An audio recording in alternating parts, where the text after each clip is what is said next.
We're going to get all of our competitors on screen to battle against one another, where they each are given 2 minutes to be able to rank the topic at hand, putting forth their best points, the pros, the cons, when it comes to the PR7s, what they think about it.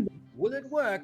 Is it a concept that will be adopted by the sports fans across North America, and in particular here in the US, where it will begin on October 9th at AutoZone Park in Memphis, Tennessee. That's around about a 10,000 seater stadium. And we spoke to Mike Tolkien, recently appointed the GM for this new franchise, or this new organization, I should say. The measurement of success, we asked, would be to sell out the stadium and to make sure they bring that familiar, favorite fan experience that has made Sevens so successful across the world to the stadium at AutoZone Park in Memphis, Tennessee, come October 9th. Gentlemen, you know the rules, you know how it goes, but before we dive into that, I need to remind you that what we do is brought to you with the help of some very special partners. Rugby Coffee, you know them, you love them by now, and if you don't, you really should, because these are the guys who live, eat, and breathe rugby. It's a way of life, not just a game.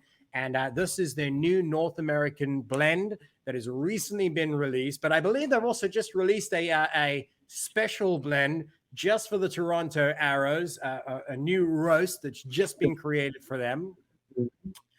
I know Scott had some thoughts about that. Well, I was gonna say, you know, Toronto Arrows roasted like they were in the Eastern Conference in 2021. But let's be honest, it was 6. Let's be honest, it was a 6. Hopefully, Doug Wilkie's up in the great up north and takes this week off. Shout out to Wilkie out of Ottawa. Hopefully, he won't jump off a bridge or something. But no, in all seriousness, Toronto had a great season with all the trials and tribulations they had to go through, and I just like to do a little sports humor. Right. But more specifically, they've now partnered together, Toronto Arrows and Rugby Coffee. This is good for 2 reasons. One, you get something that's branded with a team that you enjoy for all our Canadian rugby fans up there in Toronto. Grab it online, rugbycoffee.com. Go and check them out. You'll get your own specific branding for your team when you indicate that's the one that you want. But overall, anytime you enjoy one of their blends, 10% of their yearly, listen to this, 10% of their yearly proceeds is going back to rugby youth programs in both Canada and the US. What better reason do you need to be able to enjoy a cup of coffee? And again, check them out, rugbycoffee.com. Really great partners that allow us to be able to continue growing rugby. Yes, Rob? I can think of another reason to enjoy Rugby Coffee, and that would be the Rugby Championship. This last weekend, that's what I did. I got up in the morning. I brewed myself a big carafe of Jouet, and I sat back and thoroughly enjoyed the All Blacks putting one on over the Wallabies. So that's how I enjoyed my coffee, and I look forward to doing the same in the upcoming weeks with the stellar event that's being featured in the fall here. Excellent. Yeah, exactly. Start your rugby day with Rugby Coffee, right? You bet. So, gentlemen, once again, we bring our attention to the matter at hand. Premier Rugby Sevens recently been announced as the newest professional league coming to rugby in the United States. The host being Tennessee on the first outing on October 9th. What is the good? What is the bad? What are the challenges they may face? And ultimately, will it work? Let's hear from Scott Ferrara. Let's get hot, baby. So let's go with the good. The number one thing about this event is the big guy is going. I'm going to be in Memphis on the 9th, going to watch Premier Sevens. Number one attraction, right? Yeah, come party with the big guy. Listen, I'm the guy that's going to all the events. We're going to talk about the event I went to this past weekend in the next segment. But come say hello to me if you see me. The good thing about this is we already know Rugby Sevens is successful for American fans, especially fans who are looking to come over and learn about rugby. It's easier for them to absorb and accept. We've already done this, with the HSBC Sevens series that started in Vegas. This year it was in LA. So we know that atmosphere can be attained with these Sevens folks. So I don't think it's something beyond the realm of possibility. I do think that some of the not negative, but just, again, we're in this post-COVID Delta variant thing. where we're not going to be able to have some of the internationals come over like we had wanted, like the Great Britain teams, the French teams, so the Southern Hemisphere teams aren't going to be able to go. But honestly, on one hand, it's it's kind of stinks, but on the other hand, we're going to get to see a lot of American players. And the other thing is, we're still working on to see if we can get the Canadian players down, past across the border again now with this Delta variant strain. So I think those are the biggest issues they're running into. But I do think this is going to be a successful event. I do think it's going to have that atmosphere they want. And to be quite honest, I've already seen people who've bought tickets when they came out. People bought them that day. And not that I was surprised about it, but the amount of people I saw speaking about it on social media surprised me. And let's be honest, you have Alona Meyer, Cody Melfi going viral for Olympic sevens. It's pushing these fans to now go, hey, what's going on with rugby sevens? And obviously Premier Sevens is the next big rugby sevens event in the United States. And I'm going to be there. So come chill with the big guy. Okay, I just want everybody to take note that Scott finished under 2 minutes and with 6 seconds to spare. What is it? Whoa. History has been made. Overtime at the start of his rant, too. I was impressed. Ty woke up today and chose violence, apparently, because he's just coming at me straight off the bat. I don't like this. You can take the heat because it's always hot down there, right? A couple drops of the can I boost in his under his tongue. Right. Yeah, I know exactly. That's why he's got a little extra pep in his step here. He's juicing for this now, guys. All right, so let's some interesting points. Let's break it down and rewind a little bit. The Olympics. You mentioned some notable names there: Cody Malfoy, Ilana Mer. These are players who are the right generation to be able to carry it forward for the next few years. They're already got such a great social media presence. They're a great ambassador for the sport. Now, while I know Ilona is involved already, I recognize as such, perhaps we might also see somebody like Cody join them very shortly. But right now, there are 10 athletes that are already signed up who participated in USA Rugby at the Olympics. So, yes, is the quality there? Absolutely. But not everybody's been announced just yet. There's still a lot of details to be revealed about those teams and the makeup of those teams. So I can see Scott is wanting to jump in on another point here. But his time is up. Do we give him an opportunity? You got to give me my chance. I'm going to shoot my overtime now. Fans. Overtime? Make sure that Nia Tapper and me get a picture that weekend, please. Get her on social media. Tell her the big guy wants a picture on Saturday with her. Love Nia Tapper. She's one of my favorite American rugby players. So social media, I need your help. Okay, that's it. Let's get Scott a date with Nia Tapper. This guy might be getting jealous right about now, by the way. I'm a happily married man, but I love the way Nia Tapper, she's my Kyle Sumption of women's sevens rugby. I have a crush. Okay, I have a love affair with Kyle Sumption and the way he plays. I have a love affair with her and the way she plays. So, guys, help me get a picture with Nia Tapper, please. Excellent. And again, of course, another phenomenal player who's already chosen to be included in that makeup of what will be PR7s. Let's hand it over to Mike and to hear his thoughts. So take the floor, my friend.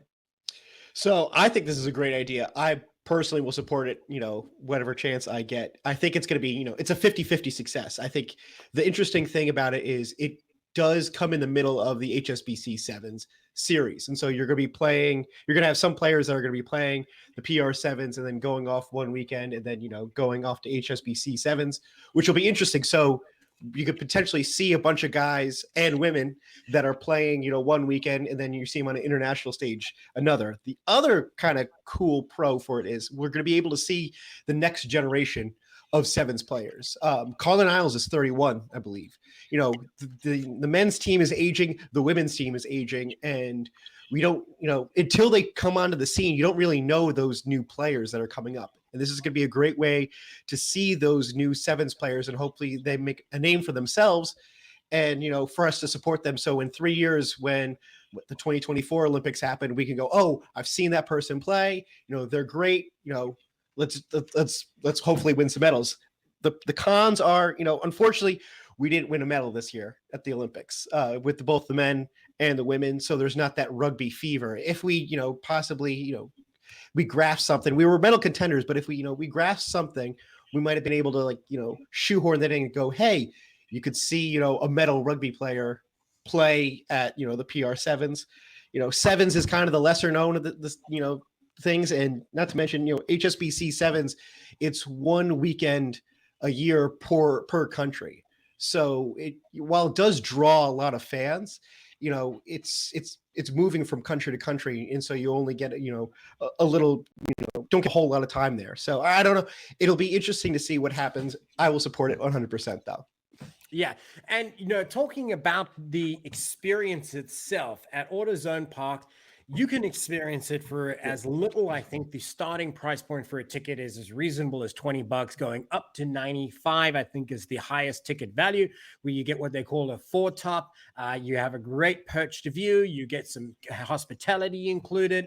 So there's a price point for everybody. And I think Scott was bringing this up before we started. You look at the ticket price for an international matchup like Ireland or New Zealand that'll be coming up later this year, and you compare the price points. If you're getting introduced to rugby, you want to make it as convenient as possible. You want it to be a great experience, and of course, provide a really high quality product of rugby. And I think that it has that makeup already with what they've established. And if they manage to execute it, it'll be an incredible platform to be able to build upon for further events.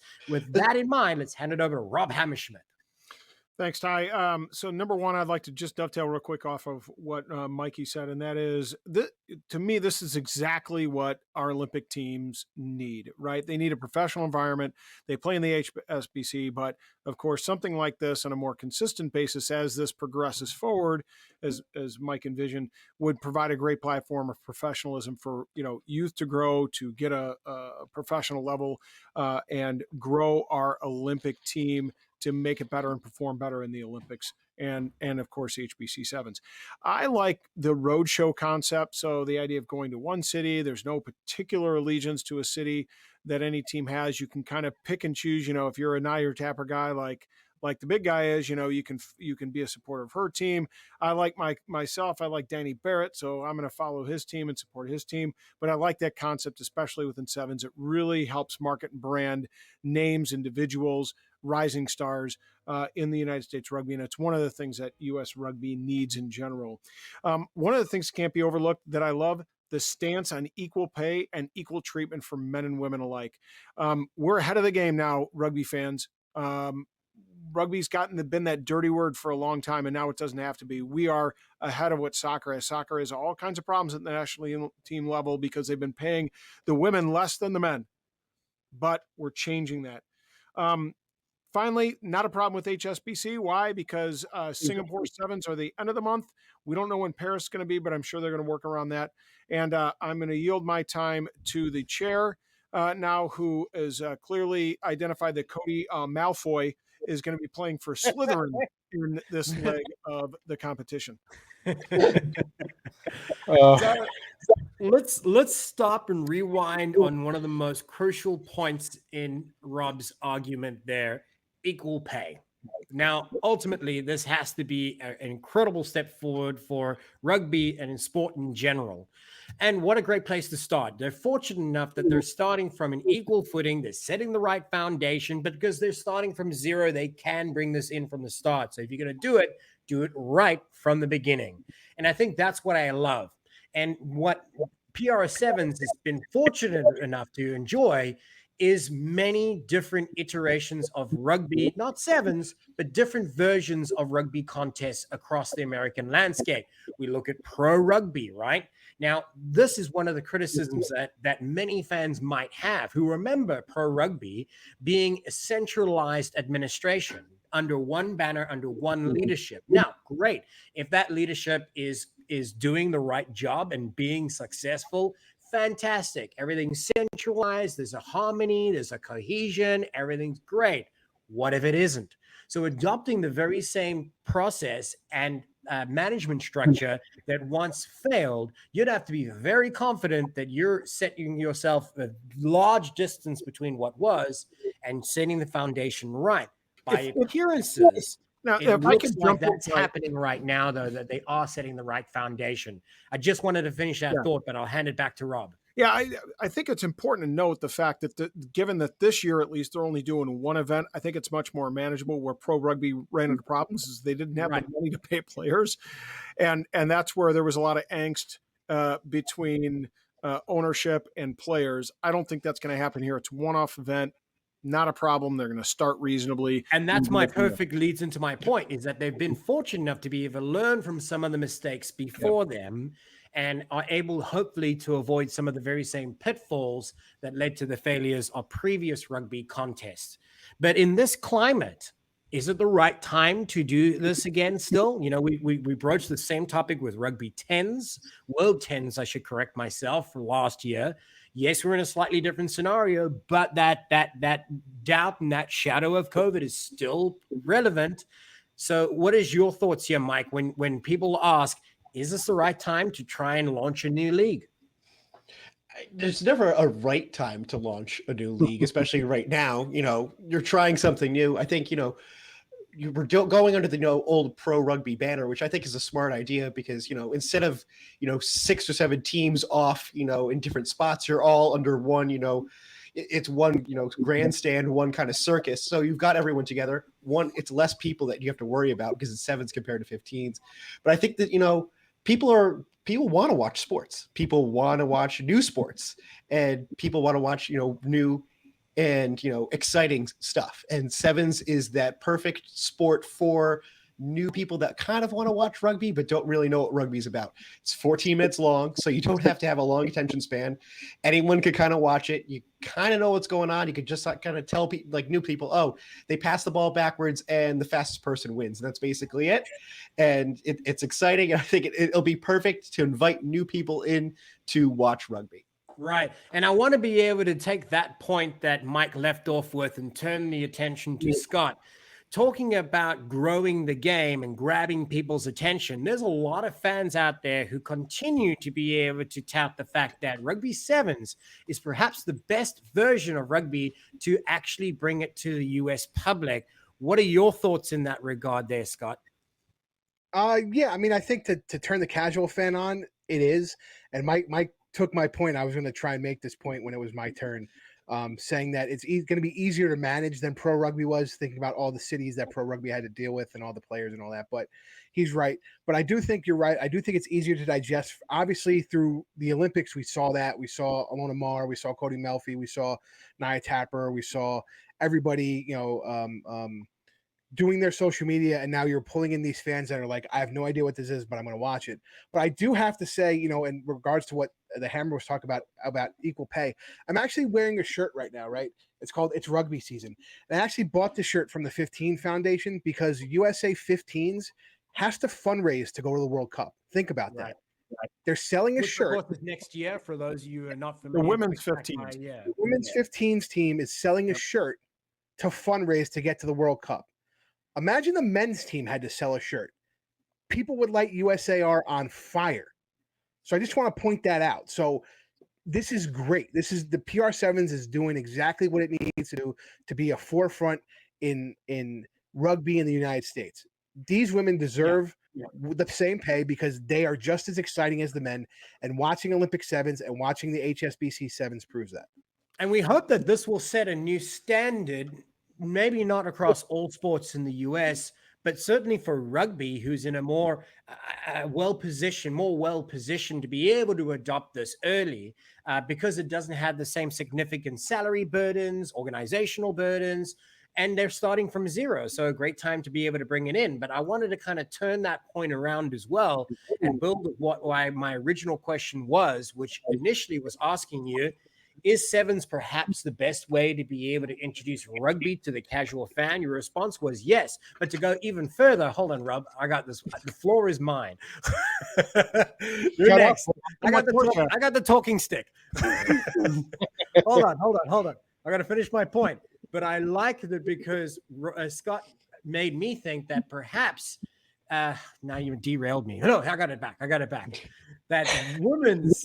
So it wasn't the question of whether sevens is the best medium to be able to grow the game in the US, but actually the women's game is the best medium to be able to grow the sport, because that has the greatest growth potential. And this might be the key that unlocks it. Correct. Rob? I think that's right. So if I could take a moment and jump in here to address the question that you posed to the big guy. And Mikey talked a little bit about this. Growing the game and the best format for gaining new and interesting people interested in. Here's the vision: to have this traveling roadshow where it goes from city to city with all of these great players being highlighted, men and women, and in the build up to it in the morning, the local teams, like what's happening in Memphis with the local partner, Memphis Intercity Rugby Union, running a sevens tournament for youth players in the morning, and then drawing that crowd in later on in the afternoon to the actual men and women's games. How great of a festival atmosphere will that be? And how great would that be to growing the game if you have that situation atmosphere for everybody to take part in the event? I got one better, Rob. I'm sorry, I got one better. Don't even make it the curtain raiser. Put it in between the matches. It's only 7 minutes a half.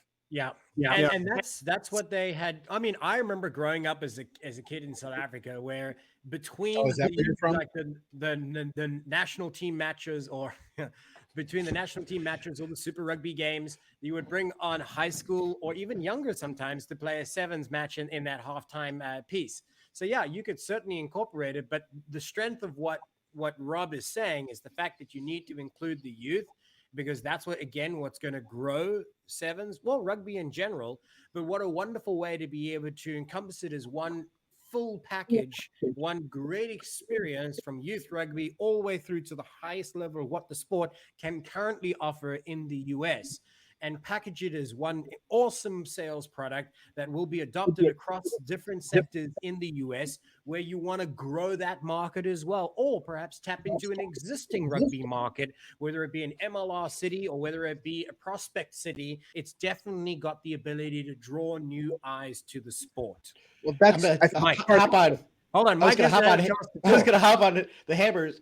One of the best draws about Vegas sevens was the fact that they had the Vegas Invitational that same weekend. So it was Thursday, Friday, and the sevens tournament is Friday, Saturday, Sunday. So if you have a men's and women's tournament that's congruent, that draws players and draws people from the surrounding area to go to it, and then you release tickets at a discounted price to those players who are probably bringing their wives, their husbands, their children. All of a sudden you're filling up stands and you've created a giant rugby festival, and you could do that at every single city you go to. So you could have, a Memphis specific sevens tournament. If you decide to go to LA, you do an LA tournament, kind of move it around, and hopefully that draws people to go to these games and, expands the sport. Right.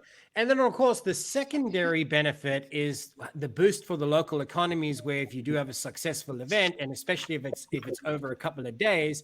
I mean, I just know what Cape Town looks like when the sevens rolls around for HSBC. It truly does encompass the entire area, and you can't even get a hotel room. You can't get into a restaurant. All of these great secondary benefits that rugby markets would enjoy, and cities that have become famous for their sports products would easily be able to host. The other thing is, sorry, I just want to interrupt real quick, because Mike was talking about, like, in the future, comparative to the Vegas sevens, right?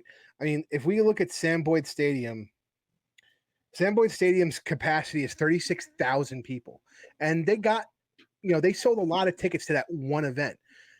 If the market is to put it in these smaller stadiums, and I don't have to fly halfway across the country because they're going to be in Albany, I think that's more incentive for fans to go. And I'm wondering, eventually, do they partner with the MLR? Do they say, hey, we're doing the World Seven, we're doing Premier Sevens on Staten Island on a Saturday, and RUNY's playing on a Sunday, and you should get both tickets, or there's a discount. I think many fans would love to be able to see that. because obviously it's harmonious. It's a great advantage for both. Why wouldn't you, right? And it will have to grow, but PR7s needs to prove itself as a workable product before then. But definitely the growth potential is there. So I wanted to touch just for a moment before we start to head out of this segment here on your final thoughts. Is it going to work? Does it have the right formula? Where do you see it a couple of years down the road? With that in mind, let's go back to where it all started. Scott, your final thoughts on this round. I think the series in Memphis is going to work. Like I said, I think it's the first time a lot of people want to be there. I'm going to be there. I think eventually going into 2022, when they've now done one, they've had a couple months to digest, and they're looking at the HSBC schedule going into the new year. They can figure out how they can do this versus 10 series, which was trying to be a World Series, right? So I think they're setting up a good playbook in Memphis, and they could push forward, and I think it'll continue. Excellent. Mike. Yeah, I think the formula is right. I think Memphis is going to be a success. I don't think we're going to find out if it's going to be a successful idea until the third series. If they get that, they get that second city off the ground and then that third city. If they can continue to, get that same amount of, fans showing up to the stadium, get that same flow going through, I think it'll be a success. They can carry that through. If not, it's going to be unfortunate. So it's all about we're not going to be able to tell. You don't want it to be a flash in the pan. And for those of you who are not familiar, and perhaps we hadn't properly communicated it yet in this segment, this first event, October 9th, Memphis, Tennessee at AutoZone Park, is the first of what is planned to be many events where it will be a traveling event, as many of you on screen had already pointed out. However, that will only come to be the following year. This is about proving the concept, creating a profitable model that eventually could be adopted by other cities, and also creating a product, a well-packaged and polished product that Fox will continue to be able to show, and TSN, who have been revealed as their broadcast partners for the US and Canada, because ultimately, not only is it about bums in seats, it's about eyes tuning in. That is the important factor there, because unless we get the people to watch at home, as well as those that adopt it and enjoy it in the stadium, this will not expand to become a regular fixture. And I hope I didn't steal the thunder there for Rob, but it was important to understand that is some of the critical components to success. Rob, your final thoughts. I think it's going to be a success, and it has to do with it's an establishment. And what I mean by that is, number one, Rugby Sevens is a well-known, established product. It's been well-known and established for quite some time. All the events that you guys talked about, but particularly 2016 Rio, 2021 Tokyo. So it's an established product. It's not like TENS, because TENS was, kind of here and there, not all that well-known here in the United States.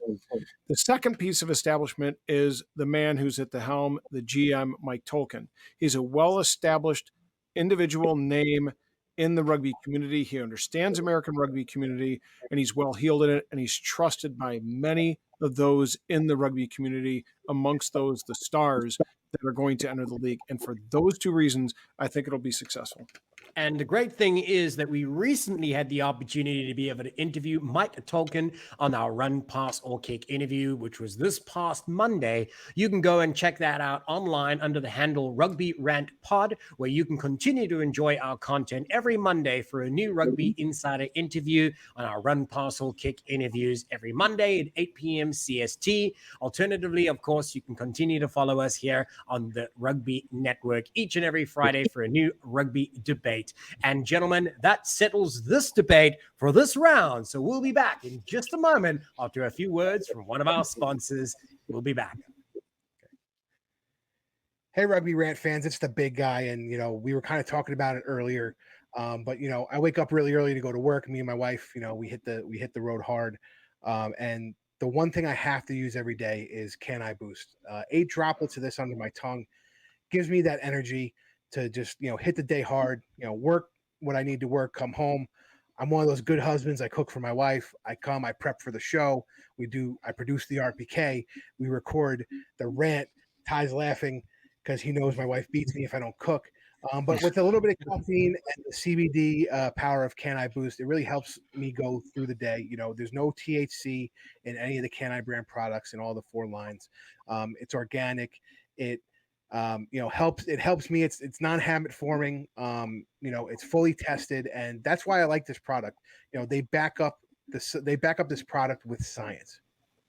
Yeah, and that's probably the most important thing, though, is like it's non-habit forming. It's a great alternative to medicine that can be habit forming, things like that. The one that I've come to enjoy, the Can I Fresh. Now, I want everybody to be able to see this. This is an oral spray, so if it's not the dropper like Scott has, this is very simple, as you would imagine. 8 shots of this one, and you're good to go. Can I Fresh just gives you a little bit more of a revitalized feeling. In the middle of the afternoon when you're kind of dragging, this is a good one to be able to take. And I like the Can I Sleep. It comes in the same type of aerosol spray. And I like it because it helps me relax, get to sleep, and stay asleep so I can get all the remedies I need to get up and get my day going in the morning. And I know that, here in Illinois, lots of things are legal. But I know that some of those things, some folks have said they get a hangover from some of those sleep aids. But in this particular case, a Can I Sleep does not give me a hangover. It helps me get up, get refreshed in the morning when I need to, get to sleep when I need to. It's been a really good product for me overall. I've really enjoyed it. Right. And one of the things that they've given us the opportunity is to share with you as the viewers. It is a great way to be able to be introduced to their line at canibrands.com. Go and check out their online store.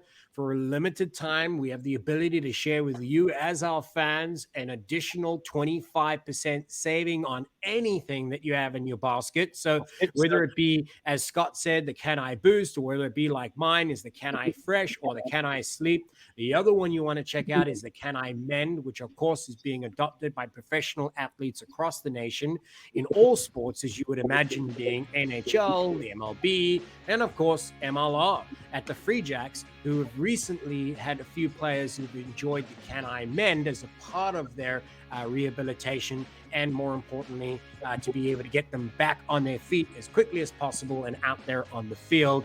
canibrands.com. Go and check them out using the promo code RANT25 for that additional 25% off your entire basket. Doing more than $49 in a single purchase will also get you free shipping anywhere that they ship inside the continental US. That's RANT25 at canibrands.com. Tighthead Brewing Company is Chicago's premier location to watch rugby and enjoy quality ales and lagers for all seasons. Located in Mundelein, Illinois, in the heart of Lake County, owner Bruce Durr and the Tighthead staff will ensure you are kept well hydrated so you don't miss a single scrum. Tighthead's tap room is like the familiar rugby clubhouse in which friends and teammates can meet, socialize, and enjoy the wide variety of brews on tap. Come to Tighthead this fall to check out some live rugby. There's both men's and women's World Cup action, with the men playing in Rugby World Cup qualifiers and the women, of course, playing in their Rugby World Cup. And of course, there is also the Rugby Championship taking place in Southern Hemisphere. Hey Chicago, when you want rugby, Tighthead Brewing Company will satisfy your thirst. Tighthead, it's worth more than a try.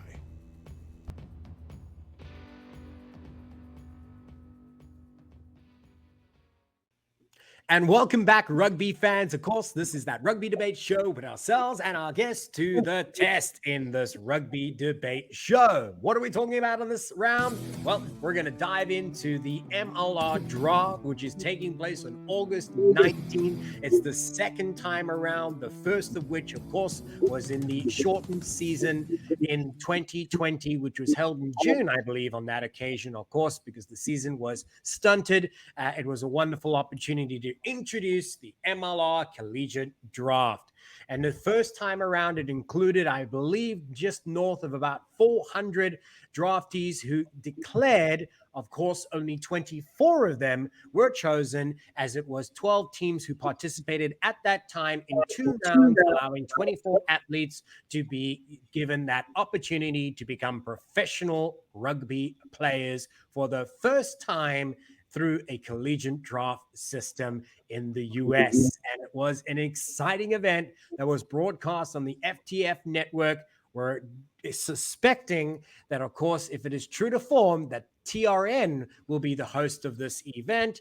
How will it work this time around? It has been extended to 3 rounds, and including, of course, the expansion teams will be included is Dallas, who had their first shot last season. Unfortunately, they were not able to compete in this season past, so they will get their opportunity to choose their draftees for this upcoming season. And we, of course, will be interested to be able to see if any teams will choose to be able to trade their picks, as there was a lot of that last season. But we all have seen the merits of including draftees in MLR with names like Connor Mooneyham, you got Bronson Tellers, and more that I don't want to reveal all of them because I'm pretty sure that these gentlemen are going to do it for us. So let's start this round with Rob Hammerschmidt. What are your thoughts? Why is the MLR draft so important? Well, first of all, before I take that opportunity to address that question, I want to just remind our viewers that we're actually going to be covering the draft live on the 19th. We're going to have a couple of pieces that we're going to bring in, college coaches, draftees from last year who are now playing in the MLR. And of course, we hope to also bring you some of the draftees, as we did last year, that are actually selected. So it should be interesting. And we're going to have J.D. Stevenson, who's been affiliated with the U.S. Eagle High Performance Pathway. He's going to be joining us for the duration and giving his insight. So it should be a really interesting show. I'd please, ask that all the folks out there watch. Hopefully that doesn't count for my 2 minutes because it's plugged for the whole show. Let me get into my rant. Just 2 things that come to mind. Number one, I think it's incredibly important as a pathway, right? It's a definitive pathway. Anybody can take the opportunity to register for the draft. All they had to do was go online. It was, I think, last Friday it would have been, pretty much a week ago. That was the deadline. And it doesn't matter who you are, where you come from, what you do, you can register for the draft. Just have to follow the protocols and follow the rules that the MLR sets aside. And that's why I think it's important. It provides a definitive pathway for aspiring rugby talent. The second thing that's important is this, and it's a greater, sports element. If you want to be a successful sport in the United States, you have to be mindful of marketing 12 months a year. You can't just be a seasonal event. You've got to have things going on that keeps the attention of your fan base and draws people in throughout the year. And the draft is a critical piece to that. It's going to continue the flow from August 1 now to August 19th and beyond. And I think it's an important piece to that. And I don't care what people say. People complain, well, what's the draft? Let's do academies. Listen, it's a part of the United States sporting landscape. We need to work within that. And I think it accomplishes the task that we set aside. Let's not forget some of those names. Ty mentioned them that have been successful from last year's draft. You're going to have hit or misses every year, guys. It happens in football. Okay, trust me. The Bears quarterback situation is well aware of the misses. Okay, but it's an important part of sports landscape in America. Right. And it has become a staple for rugby now, setting that trend that the second time around, expectations will be higher for this event. The caliber of players is already proven to be of great quality. We expect it to even be greater quality this time around, as the athletes themselves are now taking more note of it, taking it more seriously. And of course, the coaches and universities that support these athletes are also now have a much higher degree of participation than they did before. Another interesting point, and again, forgive me if I step on somebody else's point here. This might be the first time that they've actually will have proper playing time and to view these athletes ahead of time before making their picks. So let's hand it over to Mike to hear his thoughts. Yeah, Rob basically stole everything I was going to say. But at this point, a draft is integral to the U.S. sporting landscape. That's the why. And so if you want to have a major league sport in the U.S., you have to have a draft. And everyone goes, well, why not the academy? They have the academies. Well, why not both? You could still do both. Every team I believe has both. And so why not draft players? Why not have academies? Some guys are going to be ended up getting drafted and go into the academies anyway. It doesn't matter. I like the draft. with the rugby showcase that they had last weekend, it was a great way to see, the up and coming stars that are coming through. Maybe not, everyone doesn't get drafted, but maybe these are, other guys that you're going to be seeing, go into academies. Like, maybe they don't make it through those first 3 rounds, but they eventually get their way into a team somehow.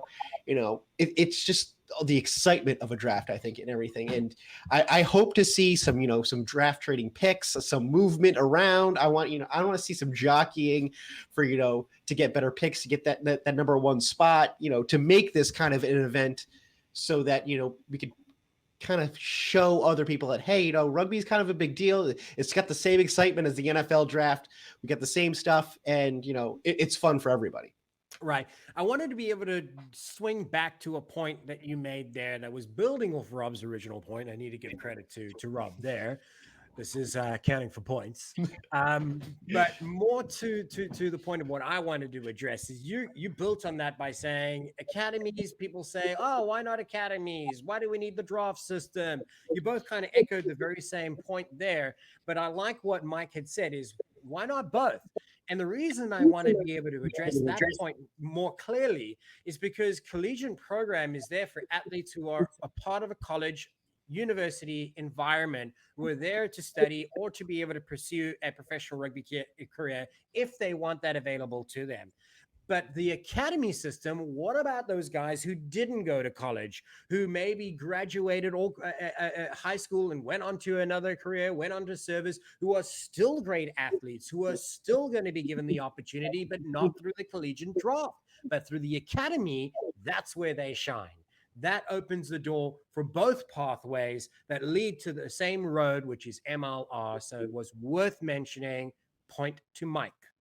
Let's hand it over to Scott. Before you do that, real quick, I mean, there's nothing wrong with guys who go to college, play in college, and then they don't get drafted, but they go into the academy and develop from there. I mean, it doesn't have to be just a pathway for those guys who don't go to college. There's going to be a lot of guys that develop. And that's not exactly, yeah. I mean, it's worth mentioning. What I was saying is that there's more than one way to get there, right? 100%. And that's what's the beauty of it, is that and you brought this up earlier. This is creating or solidifying a pathway for college athletes to make it to the MLR. And the more paths that we forge to get to the MLR, the better off we are. 100%. Let's hand it over to Scott. So I'm still cooking, even though Rob's trying to counter-ruck me and from trying to steal the ball on that one. Yeah, so I'll start off with this. We talk about rugby. By the way, that was George Hillebrew. Hopefully, going to be on soon. We're going to talk about rugby-tainment and what does that mean. We want to make this entertaining, right? So we've talked a lot about crossover athletes. What we don't talk about enough is crossover fans. And there's a lot of people in the fan zone who poo-poo football fans. Those are the fans that we need to get to watch rugby. That's how we expand the game, to get those fans. And how do we do that? We can take things that work in the NFL, like the draft, like the combine. The big guy was at the showcase. Check out the videos, check out the social media. And that's how we have the rugby, tainment part of it. For those of you that might not know, I don't think it was mentioned in this episode, but obviously mentioned in past episodes last year. Even if you're not going to get drafted, to declare to be a free agent, you have to declare for the draft. If you do not, and you met the criteria of those players, you can't play up until I think it's May of the following season. So it's in your best interest just to declare, because then you could just be signed as a free agent and then play in the academy systems. You have plenty of players who played in the academy systems this year. Connor Buckley, Connor Wallace-Sims, they were contracted players for RUNY. They played academy system games to get them going and get them where they needed to be. So I mean, I think the pathway to solidify from collegiate rugby to MLR is there. I do think the biggest knock is World Rugby's foreign player designation, eligibility rules, which then go into MLR foreign player designation. Because I mean, let's be honest, if you played 3 or 4 years of collegiate rugby in the United States, in my mind, you should be an MLR domestic player.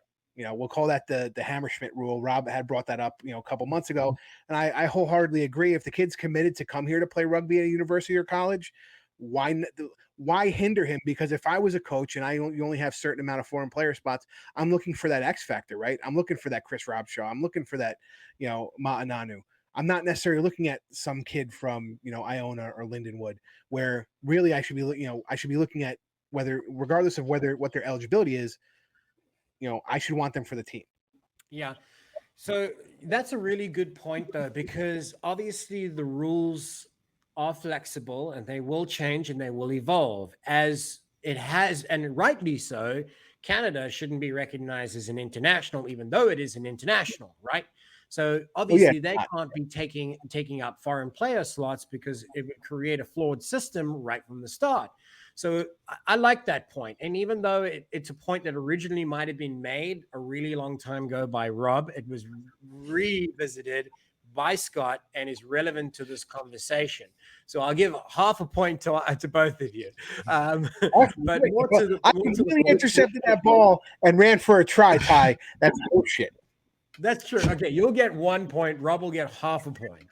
All right, because it did originally come from him. Can you I want to remind you, Mikey a quarter point? Only the win counts. He feels left out. So, gentlemen, let's dive into not only why is this important, which we've addressed. What would we like to see from this time around? And I'll throw it back to Scott and go in reverse order. This time around in 2021, how do we want to see this evolve? Or, well, I want to see teams not automatically trade their picks out to either get foreign player spots or assets. Robbie Povey was the first player traded for a pick in MLR history. I always like to throw that out there. But you had teams like LA and RUNY trade out because they felt they could, get a foreign player spot or some cash, some leeway in their cash situation to help them. Which, for those who aren't familiar, is how LA also got some extra foreign player slots originally. Just for those of you who are the ones who have taken note of how few U.S. eligible players there are. And that's another thing. Stop saying U.S. eligible players. It's North American eligible players, and that just pisses the big guy off because there's if there's a Canadian who starts on the Canadian national team, are you going to take the fifth guy on the Eagles? You're going to take the starter on the friggin' Canadian. So in Rugby Canada. But anyway, that's a rant for another day. But I think I want to start seeing teams stay in the draft for purposes of drafting players, and I think teams who are successful can pull these kids and say, hey, RUNY was in the playoffs, 2 years in a row. We're not going to count 2020 because nobody was in the playoffs. 2 years in a row, they were in the semifinal. They lost heartbreakers in the semifinal. We're here to compete. Our academy system played 7 matches over the season. We want you to develop in the academy system. There's obviously, jobs around the New York City, New Jersey, Connecticut area that we can help you out with. So, I mean, I think we can market, a lot of these teams can market themselves to pull these kids and in the future need to stay in the draft. Right. I like that. Use the draft for the purpose of the draft.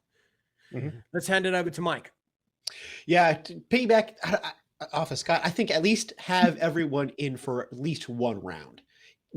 Make sure that every single team stays in for that first round. So at least, you're starting to get some names. And then, the second and third round, you can start trading stuff away. But I think making sure that everyone stays in that first round, they get some names, they start marketing those names. And so we know, right before kickoff of that first game, in February, March, that this is the new product. These are the new guys.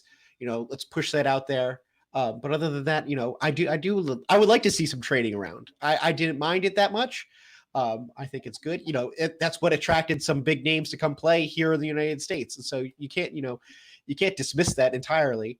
But I would like to at least say one round, everyone's in. After that, go ham. Right. And that might very well be possible because you added the additional round. So what was 2 in 2020 is now 3 rounds. So you can see that the intent, I would imagine it's more well structured to support the fact that you should actually be taking players from the draft rather than using the extra slot to be able to have a trade. So I hope that teams will take on, because the talent's there. I mean, I mentioned a few names that have obviously proven, and I think squashed a few of the naysayers' opinions who said, well, are these guys rugby ready to be at a professional level? Well, names like I said, Mooneyham has certainly been a great example. Mason Koch is another great example. Yeah.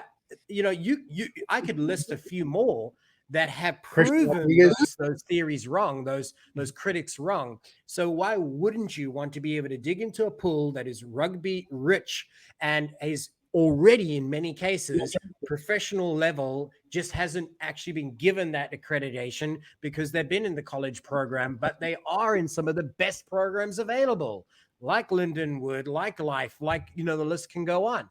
Let's hand it over to Rob. What do I like to see change this year? It's not going to happen. So the things I'm going to talk about are I don't believe are going to happen this year, but maybe moving forward in the future, I would like to see them happen. And one of them is it needs to be live. One of the things that makes the NFL draft exciting is the fact that it's live and therefore not scripted. And things could unfold that are unusual, that are fun when those trades Great happen. little drama, some tension, and it makes great entertainment value. That has entertainment and marketing value, and it carries a lot with your consumers. So I would like to see that piece in there. And again, if they do that, then there's actual clock. Hey, RUNY's on the clock, then OGDC's on the clock. They probably won't do that this year. I'd like to see them move away from the announcing 3 at a time. They did that for taping purposes because they had an hour long to work within TSN, I believe, or what was it? FTF they were featured on. Yeah. So this year, I think it's in Fox Sports too, by the way. So that's the things I'd like to see changed, and I think it would create a much better entertainment value. Right. I think Scott wanted to be able to chime in with some additional thoughts on how that might look this year. Yeah, from what I heard, there are some changes to that effect. I believe they're doing one pick at a time. We are on, I believe, FS2 is what I've been told. It will be on FS2, the recording. And I believe I heard either maybe the top 5 or the top 10 guys are going to have some screen time with the commissioner. I'm not sure if that's going to be available now with the COVID situation going on across the country. But that's what I had heard. I had heard rumblings of that. So, I just want to point that out to our viewers that those are some of the proposed changes that I heard going into this draft. So I hadn't actually realized that they were talking about a Fox-worthy production. I assumed that TRN would be a home for it. But, it's the partnership has blossomed this year with Fox as well as, of course, CBS. Continuing those partnerships are important. And to Rob's point is if you can create an exciting product and entertainment value attached to it with this draft, why wouldn't you want to come somewhere like Fox or CBS or another partner of that nature? So reaching that level already on the second time around, moving from FTF, which is, of course, still fan-focused and still a sports network, but pales in comparison to the broadcast value that Fox can offer. Even if it is Fox Sports 2, it's still a sense of credibility that's attached to the brand and the event. So I think that was a worthy mention there. Thank you, Scott. And it has been a worthy mention here today that you, of course, as a fan, can continue to let us know what you think about our points. Maybe you agree, maybe you disagree with all of us here. Whatever it may be, you can drop a comment down below and tell us what you think, and we'll continue to be able to share our thoughts on social media under the handle at Rugby Rant Pod, where you can continue to follow us for more great content, whether it be our live episodes of Run Pass or Kick every Monday night at CST. At 8 p.m. You can find us under the handle at Rugby Rant Pod on all social media platforms, or of course, continue to watch us here on the Rugby Network every Friday. Gentlemen, the time has come. Who is going to be the winner of episode 63? And I crown Rob Hammerschmidt. I stopped Scott from getting the hat trick, and in my mind, that is an Olympic gold medal worthy achievement. I'd like to point out Rob Hammerschmidt talks smack about me asking to go over my time beforehand, and then he just immediately cuts me off when it's my turn. No penalty, no hand raised, no advantage given. Can you see the tears of red Kool-Aid coming out of my eyes? I'd like to point that out, that Rob just kind of stormed the field like a naked fan doing a streak. Okay, it's not like Rusty Erasmus now, man. We don't need your rant again. We're streaking on the quad. Ty, watching reruns of the Lions tour. because the box won and Rob just running naked across the field. It's ridiculous. It's all Protest. chaos, I say. And that's what Protest. makes the show so exciting. There's no rhyme or reason. There's no pattern or theory. There's just pointless wins and losses. That's us Protest. in a nutshell. I'm going to be a water boy in my own match. All right. Mike, as you know, it is tradition. As we head out of another great episode, we like to be able to give our guests the floor for a moment to send a shout out to anybody important, draw attention to a cause that you find important. The floor is yours, my friend. So I'll shout out Old Breed Rugby and Albany Bootleggers Rugby, the two teams I played for. Check them out. Check out Old Breed Rugby. It was founded as a team of Marines and veterans, and it was a in memoriam to rugby players that were lost. So we go by, we played with them. Now we play for them. And then Albany Bootleggers Rugby here in, upstate New York, in Albany, New York. Just two great teams, two great clubs doing some great things. So, check us out. I love that. Great message there. And of course, supporting club rugby, the amateur game, is truly the future. And we just need more and more and more of it across the nations. Once again, you have been enjoying another great episode of the Rugby Rant podcast show.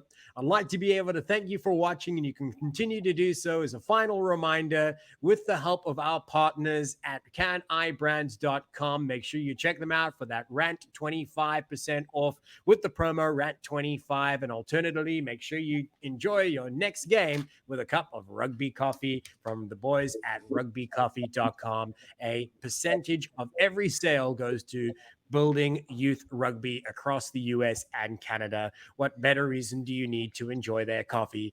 My name is Ty Braga, the host for today's activities, alongside Rob, the Hammer Hammerschmidt, Scott, the big guy Ferrara, and of course, Mike Perazzini, who is our guest for today. You have been a pleasure to have on board, and we will again see you very shortly. And we too will see you as the fans on the next episode of the Rugby Rant podcast show.